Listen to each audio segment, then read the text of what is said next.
우리가 하나님을 알아갈 때 반드시 기억해야 할 것이 있습니다. 하나님을 아는 만큼 우리는 하나님을 누릴 수 있기 때문이죠. 그런데 우리가 참 쉽게 간과하고 있는 내용들이 있습니다. 우리는 너무나 죄를 간과하고 살고 있습니다.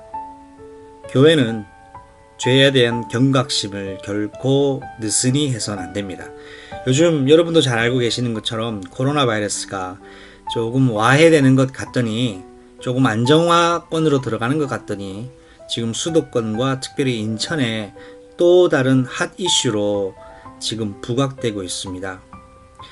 이것을 사회 현상으로만 볼 것이 아니라 영적으로 우리는 볼 수 있어야 됩니다. 우리 교회가 죄와 세상 현장의 사단의 활동을 볼 때에 정말 경각심 가지고 긴장의 끈을 우리 주인 되신 그리스도가 오실 때까지 결코 놓쳐서는 안 됩니다. 그런 관점에서 오늘 아침에 우리가 언약 잡을 말씀의 이정표 제목은 나도 모르는 숨겨진 깊은 죄입니다. 요셉 형제들이 맛있게 즐겁게 기쁘게 만찬을 마치고 이제는 돌아가는 즐거운 마음과 안도의 마음이 있었습니다. 그러나 그것은 그들의 스스로가 가지고 있었던 한 치 앞도 내다볼 수 없는 그들에게 있었던 생각들을 뿐이었던 것입니다.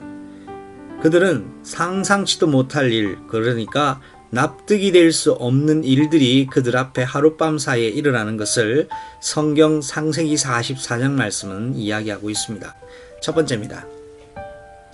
하나님이 예비하신 축복을 놓치게 만드는 것은 죄입니다. 죄에는 세 가지 종류가 있습니다. 내가 알고 짓는 죄가 있고 나도 모르게 짓는 죄가 있습니다. 그리고 또 내가 나도 모르는 나와 상관없이 이미 있었던 오래전에 있었던 죄가 있습니다. 그걸 아주 원죄라 그러죠. 여러분, 이 세 가지 죄를 우리는 기억해야 됩니다. 특별히 하나님을 떠나 생긴 원죄 안에는 마음과 생각에서 생기는 본성의 죄와 나와 관계없는 조상들로부터 전달되어 오는 죄가 있고, 또 우리가 짓는 생활 속에서 짓는 자범죄들이 있습니다. 결코 언약 가진 언약 백성은, 구원받은 하나님의 사람은 죄에 대하여 결구로운 마음을 가져서는 안 됩니다. 경각심을 가지고 죄를 피해야 됩니다. 레위기서 메시지도 거룩을 말씀하고 있습니다. 성경 정체는 하나님 앞에 온전한 거룩을 말씀하고 있습니다.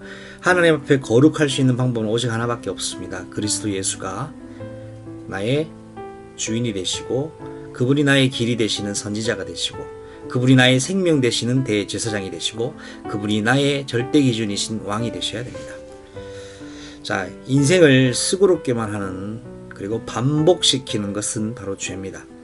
부모님의 인생이 참 쉽지 않았던 사란에게 잡혀서 방황하고 있는 그 인생을 우리는 살고 싶지 않아 하는 사람들이 있지요.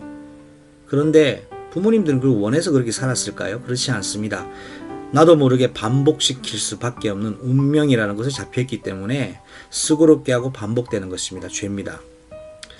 그리고 반드시 죄는 구원받았던 구원받지 못했던 주권자 앞에 자백해야 되는 날이 옵니다. 그래서 오늘도 우리는 죄에 대한 경각심을 가지고 그리스도의 온전히 그리스도께 순복하며 인도받는 영적 청지기의 삶을 살아야 되겠습니다. 두 번째입니다. 하나님의 축복을 단순간의 심판으로 바꿔버리는 것이 죄입니다. 분명히 이들은 요셉의 집에 있었습니다. 식사를 나누었습니다. 그런데 그 요셉의 집이 죄를 범한 것 때문에, 나와 상관없는 일이지만 죄를 범한 것 때문에 축복의 집이 심판의 집으로 바뀌어버립니다. 총리 요셉이 함께 식탁을 나누던 나를 축복해주는 사람이었습니다. 근데 축복해주는 사람이 심판하는 사람으로 바뀌어버립니다. 함께 즐기던 자가 이제는 두려움의 존재, 두려움의 대상자가 되어버립니다. 이것이 하나님의 축복을 심판으로 바꿔버리는 것이 뭐라고요? 여러분에게 오늘도 교회와 저와 여러분의 인생과 가정 가문에 틈타고자 하는 죄와 사단입니다. 세 번째입니다. 요셉의 형들은 유다가 대표하여 자들의 무죄함을 항변합니다. 그러나 그것은 근거 없는 그들의 항변일 뿐입니다. 주권자가 절대적 결정을 할 때는 그 결정에 따르는 것이 바로 법입니다. 내가 잘못했고 안 했고 그건 중요한 것이 아니라 주권자가 잘못했다고 인정하면 우리는 어쩔 수 없이 잘못된 자가 되는 것입니다. 하나님은 오늘 이 세상을 향하여 인간은 하나님을 떠나 사단으로 말미암아 잡혀서 범죄했다고 말씀하고 있습니다. 우리의 근거 없는 항변과 주권자의 절대 결정을 우리는 기억해야 됩니다. 형제들의 대변인은 바로 유다였습니다. 유다는 자신들의 무죄함을, 결백함을 생각을 가지고 대변합니다. 그러나 애굽의 주권자 총리 요셉의 판단은 그 말이 맞든 맞지 않든 그의 결정대로 법대로 일을 처리하게 되어 있습니다.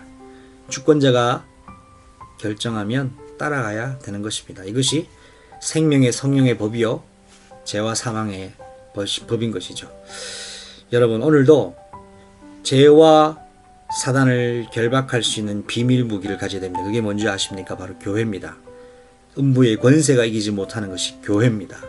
성령이 주인 되신 곳이 교회입니다.